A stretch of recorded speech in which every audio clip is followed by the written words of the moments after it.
Welcome, everyone, to the, what month is it? August edition of the Patch Tuesday Support Group, a safe place to talk about patching and cry into your beverages of choice. My name is Brian Dam. I'm patch lover extraordinaire here at Patch My PC. I'm literally phoning this in from the cottage, so super fun. I am joined, as I often am, by Jordan and Jake. Jordan's going to bring us a whole bunch of fun security, nerdy stuff that we're going to pretend to care about, and some made-up numbers, which, as always, Jake's going to monitor the chat and make sure we don't miss anything super fun. And then we're joined, as we have a couple times before, by Rudy. He's going to talk about some stuff I'm sure he decompiled and posted code on a website, because that's kind of what Rudy does. Right. So without further ado, I'll hand it over to Jordan. Awesome. I'm going to go ahead and share my screen out here, and we'll go ahead and get started with some of the monthly statistics of joy. All right. Pay no attention to the name of the file. It's August data. I promise. I just haven't saved it yet. It's fine. We'll hope it doesn't crash along the way. First things first, in this month's round of patches, we had 50 unique KBs that came out. Accounted for those. Within those, there were 87 unique vulnerabilities that came out this month between July and August for it. And along in terms of impact for it, we had 29 that came out as critical, about 18 that came out as important, and then we had some low and moderates over here, like one or two of those just kind of trailing along behind for it. The only particular update that I do want to bring that is of note, there were some things in the AI space, there were some things on the server 2008 space from a vulnerability perspective that are kind of sort of interesting. But the one major update that I want to bring out is for anybody in the chat who is still running SharePoint on-prem. It's too early in the morning for me to get up and pour one out. Rudy, it might be late enough in the afternoon almost for you, but if you're still running SharePoint on-prem, I would like to pour a drink out for you. You should go and patch that. You should go and fix that. If you somehow have not heard about it yet up until now, the vulnerability for that is CVE 2025-53770. Again, that's CVE 2025-53770. And basically what that is it was a remote code execution, or an RCE, that let you do terrible things like deserialize credentials to be able to get SharePoint to just run code arbitrarily and do whatever they wanted to on-prem using the credentials that SharePoint had available to it and using the credentials that it had for it in terms of permissions for it. It's not great. There's lots of vendor advisories going out around about it. There's lots of customers asking questions of vendors, asking like, hey, are you running on-prem SharePoint in general for it? So hopefully nobody here is running on-prem SharePoint. If you are, I'm so sorry about your luck. Go fix that problem, probably, for it. Yes, some people in the chat have commented it's worse than Exchange on-prem. That's almost true. The only way in which that it is less bad than on-prem is the fact that Exchange just releases yet more vulnerabilities than SharePoint does for some reason, for whatever reason along the way for it. That brings me around to the Patch My PC updates for this month. In this past month, we released 1,705 total updates in the last 30 days, which is a crazy amount of different updates that have come out from us. In this month's edition of Browser Wars, we had actually Microsoft Edge leading the pack with 18 different updates. Google Chrome only had 15, going one every other month, or one every other day, I should say, for it. So again, friendly reminder that if you are, in fact, patching things once a week, too slow. If you have Firefox, congratulations, that are only 12, and if Opera, then 10. But I've yet to find an organization that's running their entire company on Opera as their standard browser. I'm sure an org such exists, but I haven't found them yet. Unique vulnerabilities that came out across all of those updates and fixes for it, there were 46. There were also 38 that were repeated across a whole bunch of different organizations for it. A lot of the updates that came out this month were mostly moderate with very few criticals and a couple of importance along the way. Again, you can see that there is kind of a trend here. We're around the 5th and 6th of August here. There was a whole bunch of them, as well as kind of towards the end of July for it. And we kind of had some dip downs along the way. A couple of little important just extra bits of fun joy that we have here for you. There was today, actually, or yesterday, that came out, and Brian might talk about this, but in news of specific third-party updates here, there was a critical 0-day in Adobe for the Experience Manager forms that came out. Sorry, I'm pulling up some notes here from our handy-dandy CVE Insights, actually. Props and kudos to Carrie for writing the news article about this.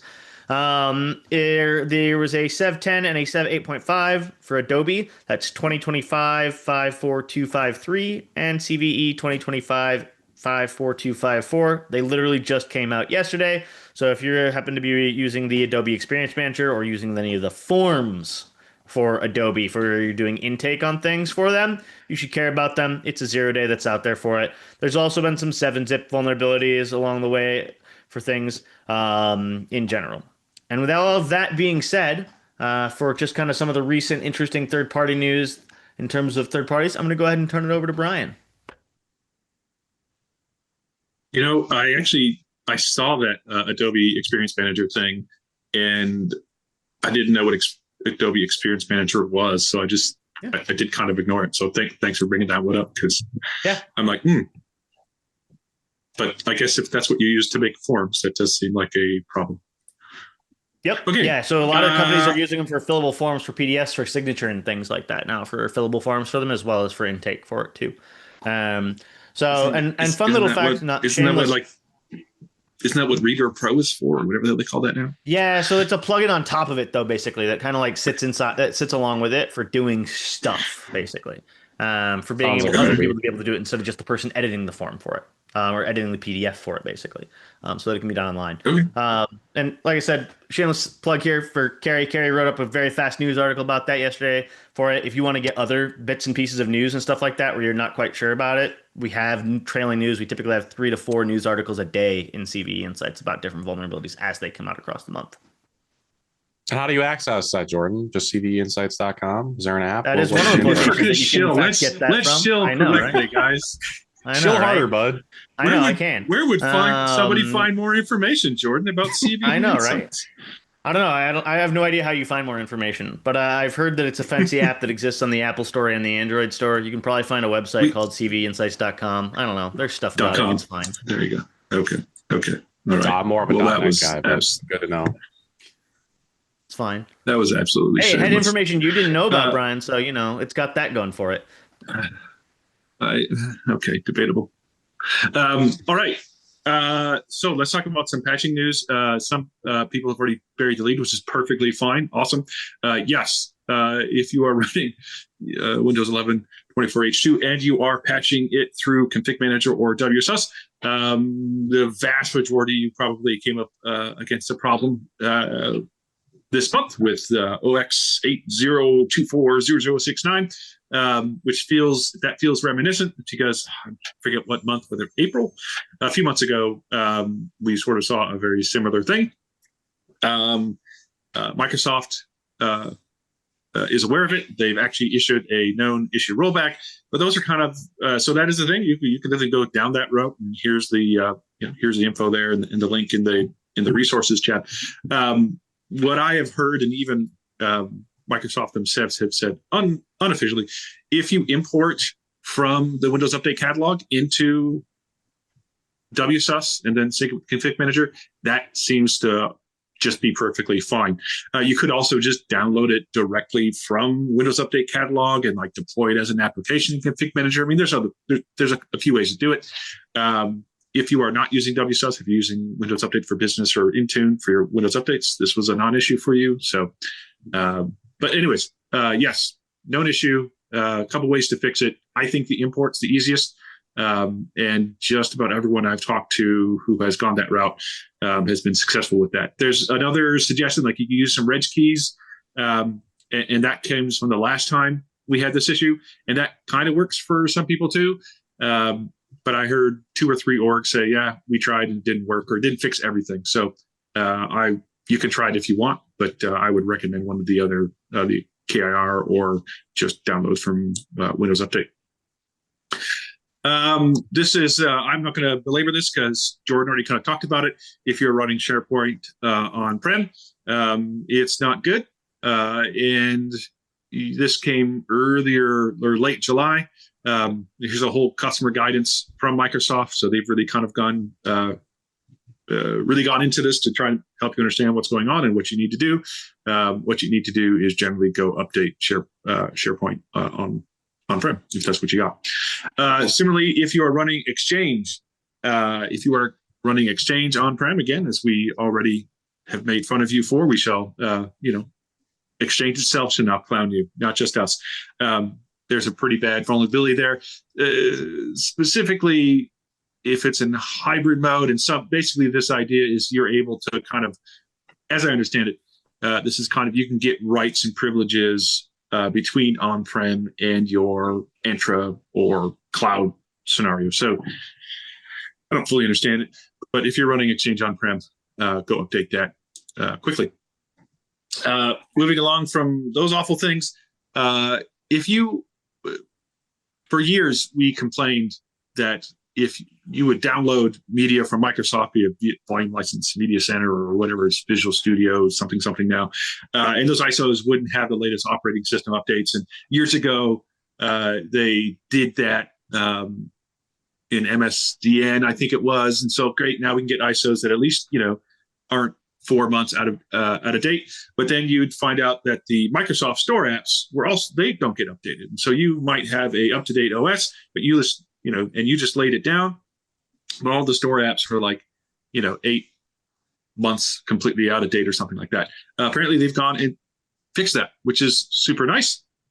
That way, if you go and download a new ISO from Microsoft, it should, in theory, be fully updated from an OS standpoint as well as the Microsoft Store app. So kudos to Microsoft for doing that whole bit of business. Do they mention that they're going to continue to do that, Brian? Or is this just a one-off thing that they're going to do occasionally? Ooh, good question.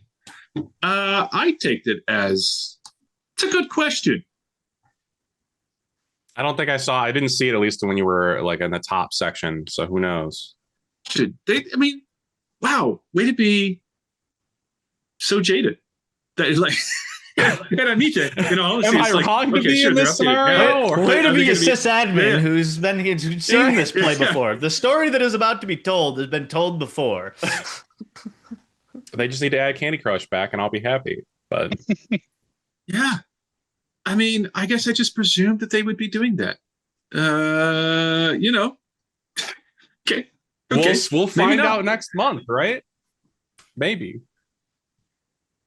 Okay, but they say, when you install blah, blah, blah, using media refreshed in or after June 25, the system will have newer versions of the app. I guess it just says newer, not the latest versions. Newer, newer than the old. Okay. I'm hearing stories that it's not the latest. It's not totally up to date. It's still old, but newer. Okay, this will be interesting to test in 3 or 4 months from now. But okay, wow, way to bring the enthusiasm down there, Jake. That's what I'm here for, Brian. Possible truth. With possible truth. All right. Okay. If you are running Dell machines and using ControlVault, you probably have heard of this, but just in case you haven't, they also had kind of a very unpleasant firmware vulnerability scenario thing going down. Actually, the patches for it came out, I think, quite a while ago. You can see here on there, it was earlier this year. But I think the proof of concept / we can actually figure out how to exploit that vulnerability has kind of become well known. And so that was that was kind of talked about in this month. So if you're wait a minute, I've already updated those firmware. Why is this the thing now? Because they released information about how to exploit it, which is this. This is what this resource is for. And here's the list of, there's something like 100+ different models that are impacted here. So, if you have any, it's a long list. And this is from Dell, and they have all their firmware updates listed there. This might sound like a bit of a repeat from previous months, but WinRAR has another directory traversal vulnerability. What this just means is there's this weird scenario where you, in a well-crafted RAR file or zip file or whatever, can unzip to a folder you might not really think it's unzipping things to, which might put it in your startup folder, and that means it's going to run something when you start up or yada, yada, yada. It's not great. So if you're using WinRAR, go ahead and make sure you're deploying an update for that. I just want to know if the next version is going to be called Final. I mean, like, WinRAR's open source software, right? So, like, what are you going to do? Like, and it's interesting. There's an interesting thing here, which is, somebody discovered a vulnerability, a specific kind of vulnerability, and they go and fix it. And what kind of happens is you get a whole bunch of other people like, I wonder if there's another way that we could do that vulnerability, right? Like suddenly it brings attention to a problem in a particular software, and I think it tends to breed people hacking away at it to figure out if there's another vulnerability, right? So like, it's like, is WinRAR like super insecure and I shouldn't use it? I mean, I'm not saying that, but and you might get that impression being like, they can't seem to unzip folders to the right freaking directory. That seems like not that hard, but this is a scenario in my mind where it's like, somebody found something, and now like a whole bunch of people dogpiled on and just simply found a similar vulnerability. So it is what it is. Speaking of super awful things, if you are using Citrix, NetScalers especially, you want to go ahead and read this. I don't think this is super new, but CISA basically, which is America's cybersecurity internal thing, basically told everyone, told all of their U.S. departments that if you're using Citrix, you have 24 hours to update this. So that's kind of a big freaking deal, which suggested to me that this is really awful. And there was some, again, this is kind of like earlier, the vulnerability has been known for a little while, but then they released the patches, and then they realized, wait a minute, this has actually been exploited preemptively, which often, this is interesting in the industry now. Jordan and I have been talking about this, which is there's this whole other metric that's being proposed, like, is it being exploited, or what's the likelihood of this CVE being exploited? Because often we know that it takes, I think, on average 30 days or something it was to actually exploit this. That's why this is interesting. This was actually known being exploited. There's proof of exploit that pre-exists even knowing of the problem and before the thing was out. So if you're using Citrix, Microsoft actually does like a decent job of this, like as a vendor for it, as a side note, inside of the MSRC portal. It's not a common thing that shows up in some of the actual like MITRE or NIST or the frameworks for it in general for it. Microsoft actually is one of the few vendors I think that does a very good job. If you go and you really look and you know where to look inside of the MSRC portal, they'll tell you like, is exploited, is more or less likely to be exploited for it along the way, or known in the wild, like we've seen it as part of this, and there's no active remediation for it either, by the way, along the way. And they do a great job of it, but it's harder for some of the other ones for it. The worst one is when you see things where they reserve the number, but then you don't know what the number was actually reserved for. If it's exploited, not exploited, you just know there's a vulnerability of something that does stuff, you guess, in a product for it. If you're using WinFTP or CrushFTP in your organization, you want to go ahead and update your service very, very quickly. Some RC remotely exploitable, non-auth bad things are happening there. So go ahead and make sure that you get those updated today, ideally. This is interesting. So the UK has put out some new rules that only strictly apply to their public sector things, but basically says we will not pay ransomware or ransoms for ransomware, and also instructs any non-public organization that they have to tell the proverbial authorities if they are going to pay a ransom. That's just, you can read on why. I mean, the whole idea here is, well, you should not be allowed to fund terrorism terrorism. You shouldn't be able to allow them to be successful, right? Because it's successful if you pay them. That's the whole reason they're doing this. And the theory is if we never pay them, they will go away. I don't know what that practically means when they hit the National Institute of Health and they lose all access to all their things, and their only remediation is to just burn it all down and build it again. So that'll be fun. But if you're in the UK, it's interesting. Well, it'll be interesting to see how Oh, effective it'll be in the long run too, because Mhm. while the ransom component of it is one of the singular means by which they can get profit from it, right? Like, there's also the whole well, we'll just sell the data for money as well. Because the data itself has value regardless of it. Because most of the time, ransomware, when it's done like that, and when it's a true ransomware attack that happens at that level of complexity, most of the time the attacker has already been embedded on the environment for 45 days. They've been in what's called dwell time. And the average dwell time for an attack is between 30 and 90 days, basically. 30 days is typically first recheck. Once you've established access for it and you've built persistence, you recheck it 30 days. If you still have access and you don't get detected, you then spend the next 30 to 60 basically scouting and spreading for it. And then the last 60 to 90, you either prep or launch, basically, because of the value add for it. And what you do at that point is you start exfilling all of the data that you possibly can along the way, because your secondary means of ransom there is to not just do something like, oh, hey, we're going to, ransom it and then try to get you pay. But also, if you don't pay, well, we're just going to threaten and sell you. We saw that happen very publicly. They came out and publicly talked about it with one of the Sony hacks for a while ago. And there's been a number of other places that have come out publicly and said it. There's been a number of cases where that's happened for other things as well. And instances, very rarely, where even though ransom has been paid, they've turned around and just sold the data anyways on a paste bin. I was going to say, what's going to stop us from selling it anyway, even if you pay the ransom? Double the profit for it, right? Yeah, so it'll be interesting to see double the what the effect is, the actual impact, right, of just depriving one of the possible revenue streams for it.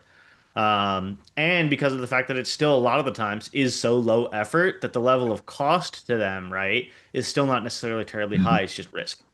We've been doing this for a few years now, and Cisco Identity Service Engine, just like that, this just keeps coming up like every other month. Part of me wants to ask if anybody on this call actually uses it, but then that seems like, well, you wouldn't actually admit to that. But I don't know if I should keep bringing these up, but they keep happening. So if you're using Cisco's identity stuff, go take a look. I mean, CVS base score at 10, that's not good. That's not really what you want to see. Cisco, just for context, Cisco won number 2, by the way, in the list of releasing vulnerabilities the last 30 days for updates. Microsoft was first with 375 CVEs, and Cisco was 259. So you got to bump those numbers up. Those are rookie numbers. It's fine. This is fine. Okay, these next two, the next two I've added mostly just for the lulz. If you've recently tried to get hired at McDonald's, and the way the economy and industry is going, maybe that's an out you've looked for. Apparently the password to one of their testing sites was, I kid you not, 123456, with the password also being 123456. And in doing so, my depression has depression from that. You were able to exfiltrate, I guess, all of the people that had submitted. Because I'm guessing the guy that wrote this originally is now asking the phrase, "Would you like fries with that?" But yeah. Well, I mean, so it's not the guy who wrote it. But basically, what they did is they set up a test store location, right? So every store, these are applications, so stores could log into the system to be like, oh, who are the applicants, right? You can look at all the applicants. Well, one of their test store had a username and password of 123456. I mean, why wouldn't you do that? And that was in production. Our sandbox wasn't sandbox, though. Yeah, I mean, you just gotta laugh, and so that's what we're doing, or cry. This is along the similar lines, but it's also kind of interesting. I find it interesting. So you got Clorox, and they got Hacksorted. Why did they get Hacksorted? They got Hacksorted because someone was able to social engineer a password reset, but they did so from the outsourcing from Cognizant that Clorox did, and Clorox is sort of pissy about it. I don't know really who to believe in this, because of course they're both blaming each other for being stupid, but it is literally, again, if this is to be believed, they they called in, asked them to reset the password, and they did absolutely no identity verification at all, and just set it, and then also bypassed MFA for them, because why would you not? And again, the password they reset them to, they sent it to them in clear text, and it was Clorox at 123, which makes me think that's not super unique. So that's just the lulls. Well, to me, what's interesting here is that you got two sizable businesses, and somebody's actually trying to sue their outsourcer for like screwing this kind of thing up.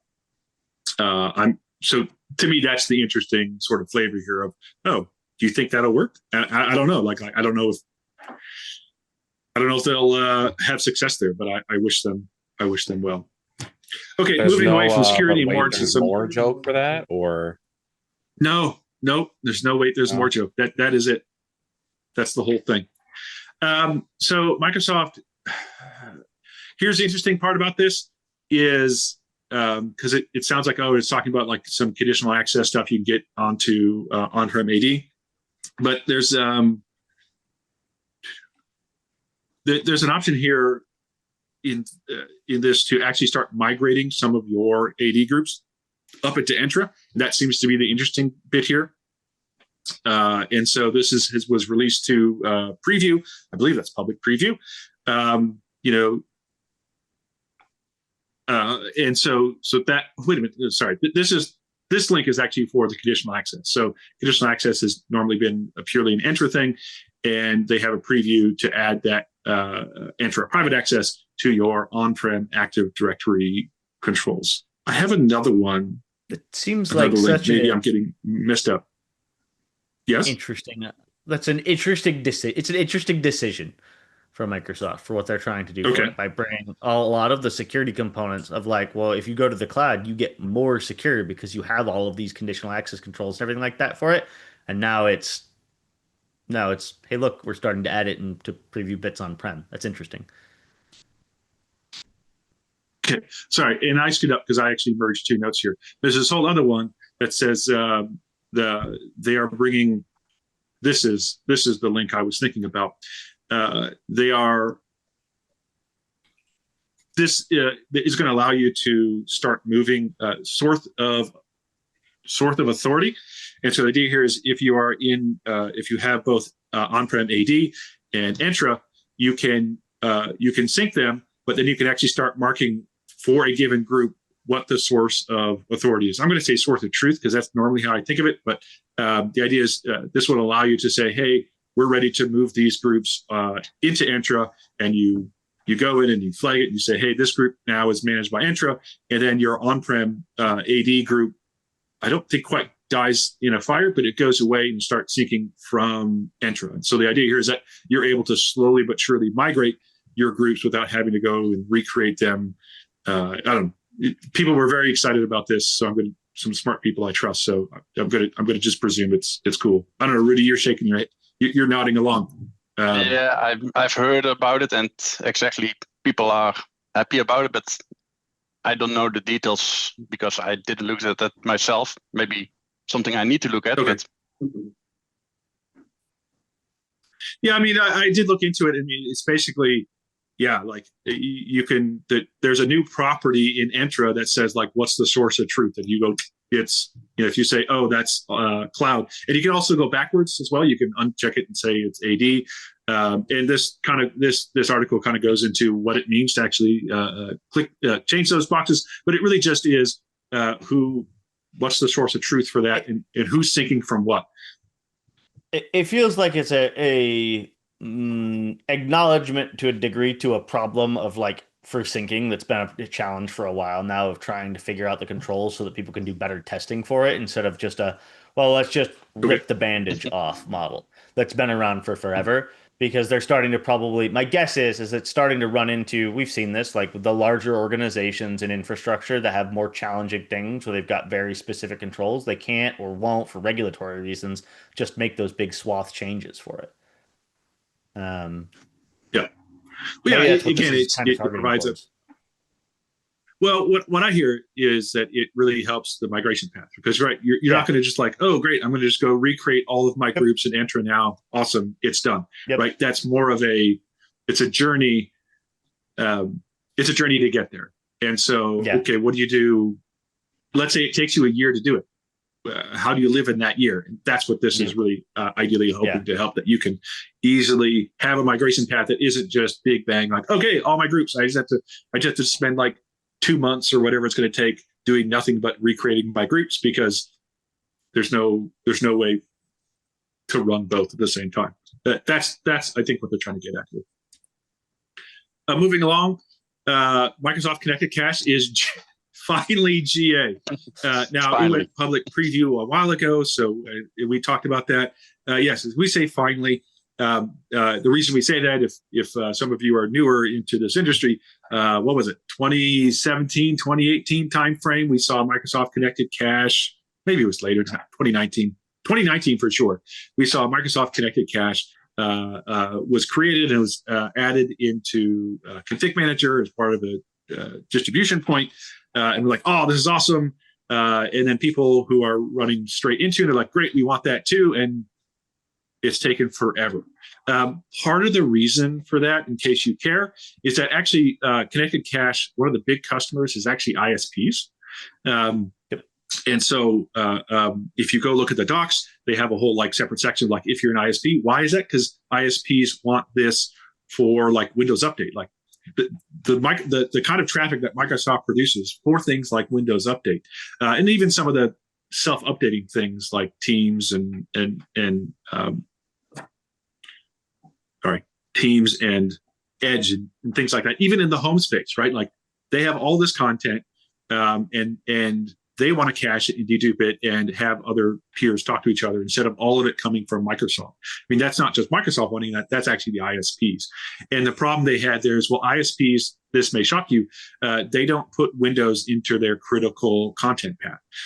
And so they needed a purely Linux solution. So this had to be redone a couple of times, I'm told, to get it to a point where it's palatable for ISPs. And then they had to go back and be like, okay, great. Now, how do we actually give this to our customers that are going to be running Windows? And so if you look at this and wonder, wait a minute, Brian, why is this thing running? They created an installer, by the way, but what it basically does is installs like a Windows subsystem for Linux and sets up a Linux container and runs all of that jazz. You're like, well, that seems all kind of crazy. Well, that's the reason, because MVC is no longer built on IIS. It's built on in /Windows. It's built on Linux, and I actually don't know what the content provider is. Probably something like Kestrel or the actual HTTP server.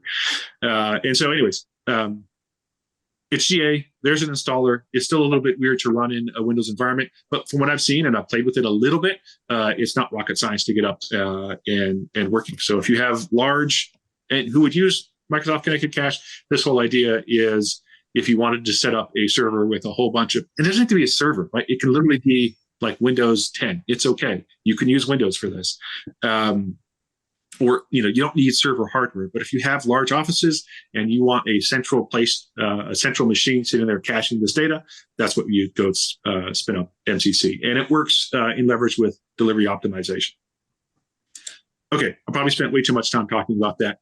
So I'm going to move on. Windows 365 Reserve.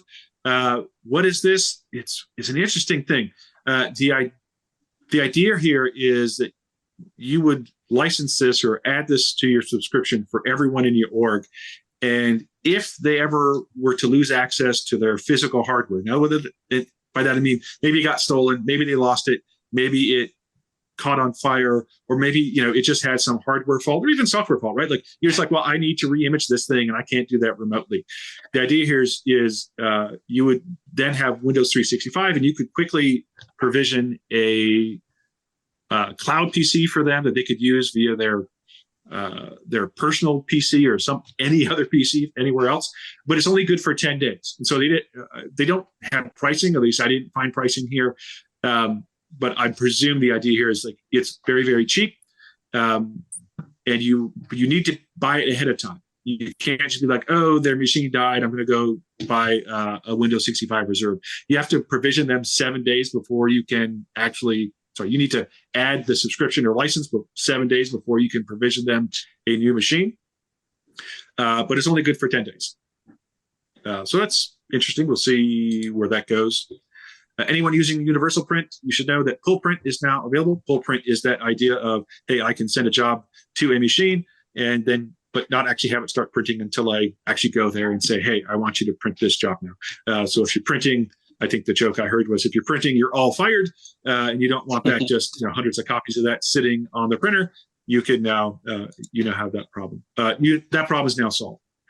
GitHub. So a few years ago, Microsoft bought GitHub, and when they did so, they kept it as a very separate organization. They were, hey, we're going to buy it to make sure it's successful, and we're not going to touch its org structure and all that jazz. The CEO of GitHub has stepped down, and all of GitHub is now basically being consumed into Microsoft's org structure. So all of all of those things they said a few years ago of, hey, we're going to keep it separate, it's a separate org structure, blah, blah, blah. That's all gone now. GitHub will be, from an organization standpoint, consumed fully into Microsoft. Later this month, this month, they're going to remove PowerShell from Windows 11 24H2 and Server 2025. I presume what they mean there is like in new ISOs. I mean, I think they're actively going in to remove it. Like that's not how I perceive this. But if you have any super old code that's still running on PowerShell 2.0, be aware that your future Windows 11 and server deployments will no longer have that installed. Yes. I'm shocked. I wouldn't have even thought that 2.0 would have even shipped, because 5.1 ships with everything now for the most part. Like I wouldn't have even. Now I'm going to go find out if I can actually call a PowerShell 2.0 prompt. I feel a mighty need. I thought it was disabled by default, but that's what I thought too. Yeah, I mean it's been deprecated. Not there. It's been deprecated for a long time. It might be disabled, but it still is probably there. Yeah, you can reinstall it or enable it. Yeah. Okay. I'm going to find out. Fair enough. Yeah, I mean, I too was like, oh, that's weird. I haven't.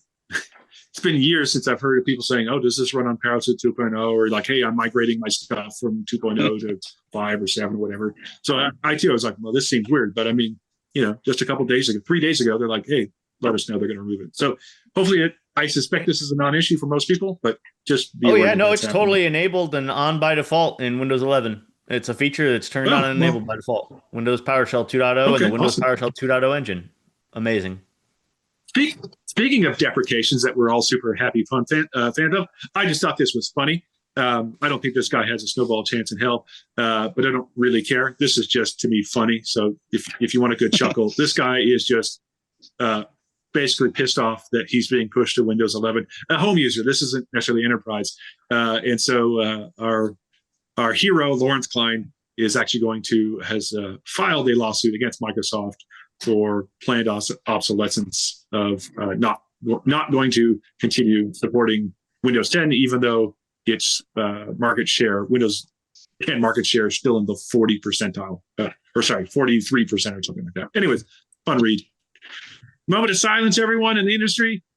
AOL has finally ceased their dial-up service. There's a whole generation. I think of this. What am I going to do without my internet, Brian? That's how I'm hearing this call. I know, right? I don't understand. Right. A whole generation of kids now exist that had never ever heard a modem connection sound and have immediately start salivating like a Pavlovian dog. And my son right beside me is laughing because he's like, yeah, I have no idea what that actually sounds like, other than for recorded sound bites. If you have any of those AOL discs around, I guess maybe now they're going to finally become, they'll become collector's editions or something like that. So keep on to them. Keep a hold on. All right, lastly, and then I'm done, and I'll hand this over to Rudy. What is new in Microsoft Intune? So if you're using Intune for Mac, there's a couple of interesting things for you. The platform single sign-on is GA. Also, LAPS further on down. I'm not going to scroll down there, but if LAPS for Mac OS was GA as well. We also mentioned this last month, but if you are using any Graph API stuff to go mess with any of the scripts, so shell scripts, health scripts, client scripts, custom attribute scripts, or just device management scripts, they introduced a whole new permission. So you need to go and make sure you grant yourself those permissions. And lastly, the thing that caught my eye here, is if you are using Endpoint Privilege Manager, part of the Microsoft Intune suite, they have now added wildcards for elevation minutes. So, which is super helpful if you're using that. Okay, with that, that's all the news I had to share. I'm going to go look at the chat, see if there's any questions to answer. But I hand it over to you, Rudy. Okay, now let's talk about patching in the broken Intune Remote Wipe then. I guess you all read the blog I published a couple of weeks ago, but well, you might think if you perform a remote wipe from Intune, the device will reboot, go to the reset, and from there on, it will go to the out-of-box experience, ready to enroll again, right? That's how I believe the remote wipe should work. Well, if people, and a lot of companies are doing that, if people are using a Vim image from the Windows 24 H2 base build and injecting that with the May, June, or July updates in the main OS without updating the Windows recovery environment, you could end up in a world of pain. Because with the remote wipe being executed from Intune, the device will be removed from Intune. Once the device is removed from Intune, all the BitLocker recovery keys, the lapse password is gone, right? And when the wipe kicks in, the user gets only one funny, weird error message on the screen mentioning that something went wrong. Everyone knows it. Funny error message, right? And instead of going to the out-of-box experience again, it lands right back at the login screen. And the funny thing is the user can still log in as nothing has happened. But the device is now unmanaged because it's no longer enrolled into Intune. And we now have no way to reset it remotely. And again, we don't have any recovery keys, no lapse password. Well, and the reason why that remote wipe failed, the outdated Windows recovery environment that can't handle remote wipe because it's stuck on something called recall. And I guess we discussed the recall functionality of the future a lot of times in this Patch Tuesday webinars, but that feature is something that was turned on, was turned off for reasons, and was turned on in the recent builds again. So if you really want to ensure that your remote is going to work properly, ensure that your Windows recovery environment is always up to date with the latest Safe OS image. And also when you're building or rebuilding the Vim image and injecting the latest updates in it, ensure that you're going to patch the Windows recovery environment as well. Because if you don't do that, your remote wipe will fail. And normally, every single month, the device will be updated, and with it, the Windows recovery environment will be updated. But somehow, I've seen it, a lot of companies failing on that. And with it, if you perform a remote wipe and the device ends up in that state, well, I guess, in my opinion, that's pretty bad. What do you think about that? Like by design, I would expect like anytime I click the wipe button, right? Like regardless of like how it got into that state, I would just assume like I've clicked the reset button. It should reset back to out-of-box experience. It feels like it's just a really badly labeled thing on the tin. And there's no way to track from a perspective of like, well, I don't know what happened to that machine from the day that it was born. Maybe some technician worked on it and replaced a hard drive and re-imaged it in some weird way. They did weird things to it along the way because they had to for it. Yeah, and we tend to do weird things. So I know, right? You don't know what happened with the device. Yeah, and how do you track that to then correlate that back from it to figure out and either one, put a stopgap to like stop you from clicking it? It was like, hey, by the way, this won't actually let you manage the device anymore. It just seems awful. Seems like a really bad idea. You normally expect that the device will be wiped, and with it, you can enroll it again, and then management comes into play. But well, if the device is in a limbo state, it's not really enrolled. Well, it's still Entra joined, but not Intune enrolled anymore. Then it's pretty funny because the person behind the laptop or behind the device can still log in. Like he can open Word, Excel, he can do anything he wants. But yeah, it's no longer managed. So it's all the new policies, all the new apps, all the stuff that we want to deploy to the device won't arrive on the device.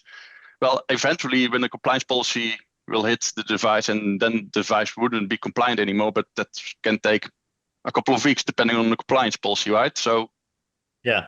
And you can't over-index the other way because you might accidentally, oops, now you can't access it. Yeah. But yeah, it's kind of weird that the remote wipe functionality was broken before, and at least with the Windows old folder that was still lingering on the device with the user folders in it.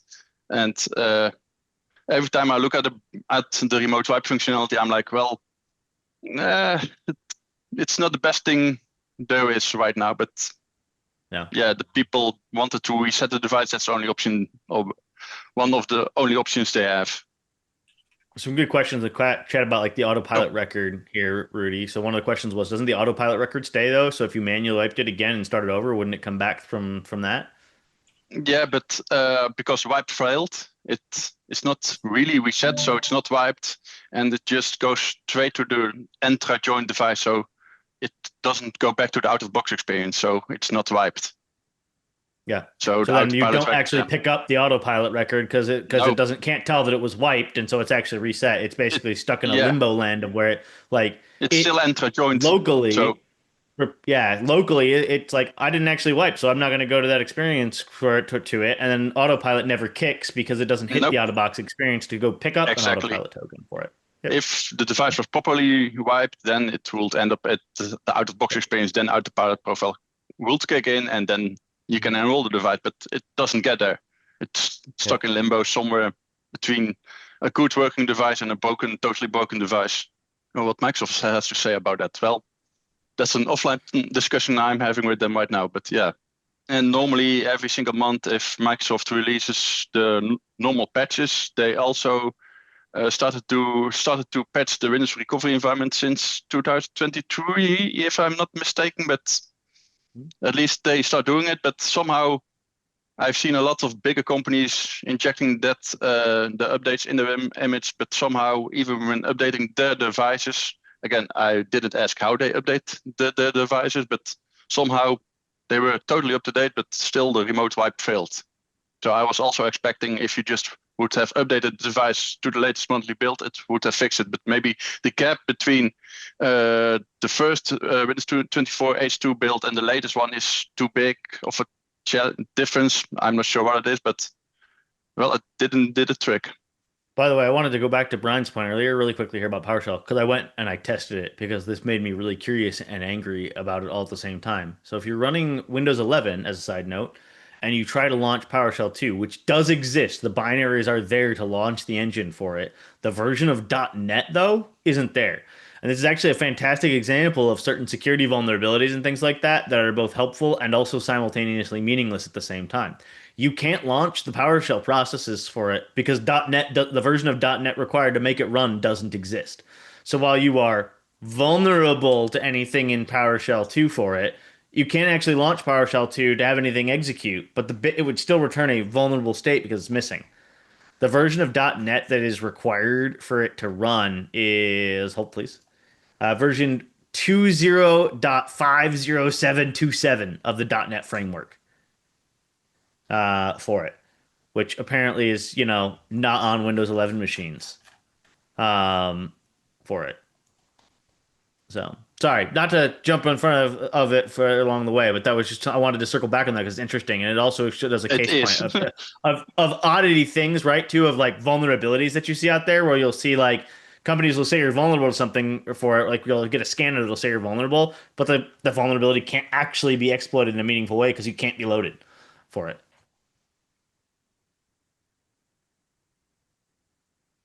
Okay. Is that it, Rudy? Yeah, well, if you want to discuss something you said else, everything you need to say. you can throw some stuff at me. Well, to Michael's comment there, basically saying to sum it all up, is the wipe is just basically useless right now, correct? Like that's a fair way. Only if it fails. Yeah, exactly. Only if it fails. Which is I never how trust often? Remote wipe. Slightly different topic there, Rudy, but you also had a post, I think, recently about Microsoft's giving us the ability to remove apps from Windows. Yeah. And I say it because earlier we were talking about, because earlier when I was talking about Candy FTP, people started joking about Candy Crush FTP. And then I think somebody was like, hey, can I get Xbox off of my enterprise and servers. Yeah. So I'm actually not sure if Xbox is one of the apps you can remove. It is, but well, normally why don't you that talk about that policy just for a hot second, and I'll find the link. Throw it in the chat. Well, Microsoft introduced a new functionality to remove Microsoft Store apps from the device by setting one group policy, which is available in the latest Insider Dev build, Windows 25 H2.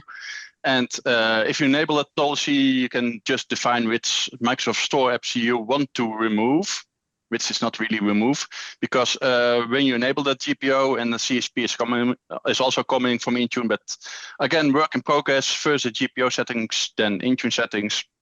So with the GPO configured, you normally would expect I configure the setting, I do a GPO update force, and I assume that the store apps will be removed, right? Because I enable the policy.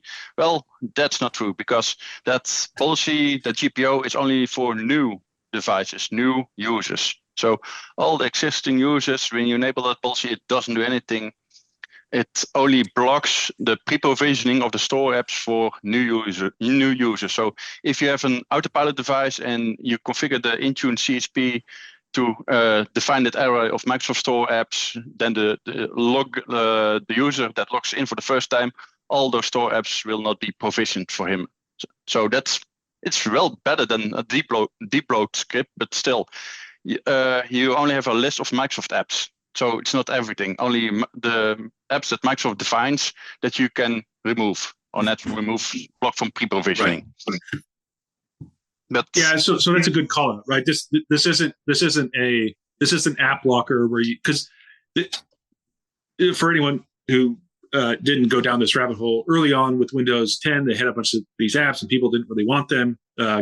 Candy Crush is the most egregious example, and so then people wrote a whole bunch of scripts to like mess with the whim to like remove it, and that was like, and some of those would you could do it in like 2 PowerShell commands, but that would also remove the actual store app, which then meant like that was kind of worse than the disease. So it's just like there's these debloat scripts out there, and some of them are fine, but like it's a little weird. And the Microsoft official way was to like, we'll just go put it in App Blocker or WDAC and just basically block it, because if you can't run, then it gets blocked from installing.